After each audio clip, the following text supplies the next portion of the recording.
तो आज हम एक ऐसी कहानी की परतों को खोलने जा रहे हैं जिसमें लोक कथा, डर और अंधविश्वास सब एक दूसरे में बुरी तरह उलझे हुए हैं। देखिए, ये कहानी सिर्फ डराने वाली नहीं है, ये असल में परंपरा और दया के बीच की एक बहुत गहरी लड़ाई को दिखाती है। तो चलिए इस सुपरनैचुरल हॉरर के अंदर और गहरे उतरते हैं।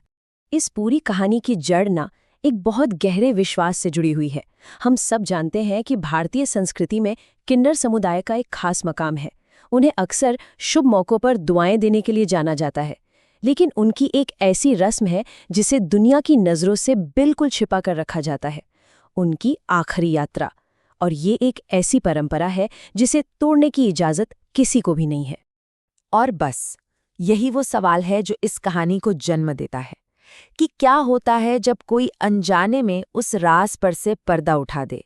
सोचिए, सिर्फ एक छोटी सी भूल जो घटनाओं का एक ऐसा खौफनाक सिलसिला शुरू कर देती है जिसे रोकना फिर किसी के बस में नहीं रहता। तो कहानी का पहला हिस्सा हमें सीधा उसी रात में ले जाता है जहां एक नियम टूटता है और एक मासूम लड़का जिसका नाम तरुण है अनजाने में एक ऐसी दुनिया में कदम रख देता है जहां उसे नहीं होना चाहिए था। अब देखिए, ये जो नियम थे वो कितने सख्त थे। सबसे पहली बात, ये रस्म सिर्फ आधी रात के बाद हो सकती थी। दूसरी, इसे बाहरी दुनिया की नज़रों से बिल्कुल छिपा कर रखना होता था। और तीसरा और सबसे बड़ा नियम कि अगर किसी ने इसे देख लिया तो उसे अंजाम भुगतना ही होगा। और बस यहीं से सब कुछ बदल जाता है। तरुण नाम का वो छोटा लड़का गलती से उस गुप्त अंतिम संस्कार को देख लेता है। बस एक पल की मासूमियत भरी उत्सुकता थी और अगले ही पल समुदाय के लोग उसे पकड़ लेते हैं। अब वो सिर्फ एक गवाह नहीं था, वो उनके राज का हिस्सा बन चुका था। अब तरुण के पकड़े जाने से ना उस समुदाय के अंदर ही एक तूफान खड़ा हो जाता है। ये मामला सिर्फ एक बच्चे को सजा देने का नहीं था, नहीं, ये असल में दो सोच की, दो विचारधाराओं की लड़ाई थी। एक तरफ परंपरा की सख्ती तो दूसरी तरफ रहम की गुहार। तो यहाँ पर ना हमें दो बिल्कुल अलग सोच आमने सामने दिखती हैं। एक तरफ है अयम्मा, जो सदियों पुरानी कठोर परंपरा को किसी भी कीमत पर बचाए रखना चाहती है। उसका साफ मानना है कि अगर राज बचाना है तो इस लड़के को जबरदस्ती अपने समुदाय में शामिल कर लो। और दूसरी तरफ है लक्ष्मी, जो ये तर्क देती है कि एक बच्चे पर जुल्म करना गलत है, उनकी देवी ऐसा कभी नहीं चाहेगी। ये परंपरा और इंसानियत के बीच की एक सीधी टक्कर थी। और जब ये बहस अपने चरम पर पहुंचती है तो एक ऐसा मोड़ आता है जिसकी किसी ने उम्मीद नहीं की थी। समुदाय की ही एक सदस्य पर अचानक देवी आ जाती हैं और वो देवी लक्ष्मी का साथ देती हैं, अयम्मा के क्रूर इरादों को गलत ठहराती हैं। ऐसा लगा मानो ऊपर वाले ने खुद अपना फैसला सुना दिया हो। अब इस दैवीय दखल से ना वहां हंगामा मच जाता है और इसी अफरा तफरी और हाथापाई के बीच अयम्मा की गलती से मौत हो जाती है। जो लड़ाई सिर्फ विचारों की थी वो एक पल में एक भयानक हादसे में बदल गई। लेकिन कहानियां खत्म नहीं होती। मरते मरते अयम्मा अपनी सारी नफरत, अपने बदले की पूरी आग उस लड़के तरुण की तरफ मोड़ देती है। उसके आखिरी शब्द सिर्फ एक धमकी नहीं थे, वो एक खौफनाक श्राप थे। एक ऐसा श्राप जो इस कहानी को हॉरर की उन गहराइयों में ले जाता है जहां से वापसी मुश्किल है। तो अब कहानी अपने सबसे डरावने मोड़ पर आ जाती है। अयम्मा की आत्मा अपना बदला पूरा करने के लिए लौटती है और उसका नया ठिकाना बनता है तरुण का वो मासूम शरीर। तरुण को घर तो भेज दिया जाता है, पर वो अब पहले वाला तरुण नहीं था। धीरे धीरे उसकी हरकतें बदलने लगती हैं। वो साड़ी पहनने लगता है, मेकअप करता है और उसका बात करने का, चलने का अंदाज बिल्कुल अयम्मा जैसा हो जाता है। उसके घरवालों के लिए ये एक ऐसी भयानक पहेली थी जिसका कोई जवाब ही नहीं मिल रहा था।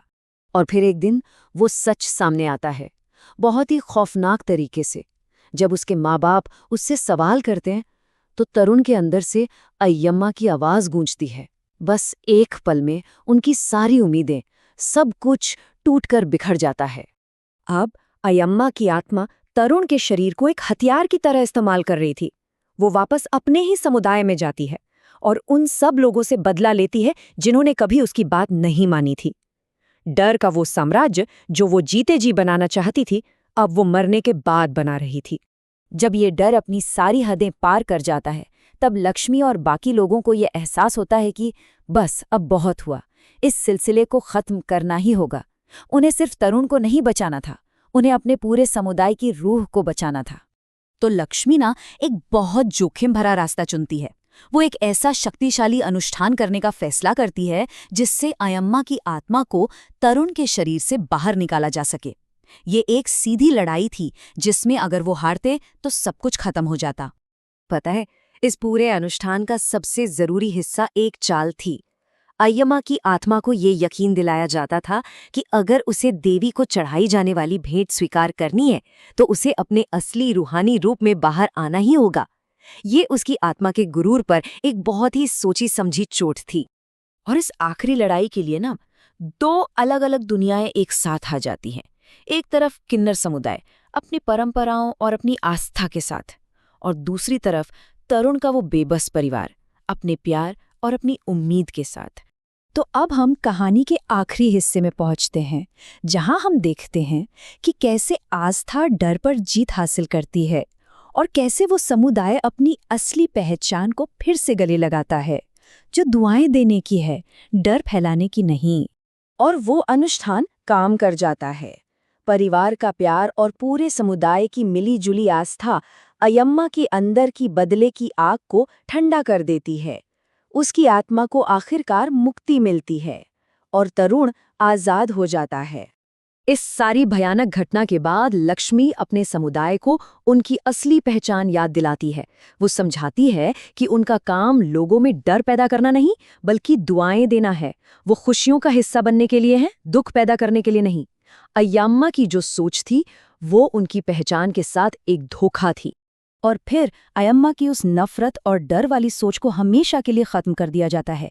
लक्ष्मी की रहनुमाई में पूरा समुदाय डर को छोड़कर प्यार और दुआओं के रास्ते पर आगे बढ़ता है। और इस तरह कहानी एक बहुत ही उम्मीद भरे मोड़ पर आकर खत्म होती है। तो ये कहानी आखिर में हमारे लिए एक सवाल छोड़ जाती है कि जब लोक कथाएं हॉरर का रूप ले लेती हैं तो कहानी कहाँ खत्म होती है और डर कहाँ से शुरू होता है। ये सोचने वाली बात है ना?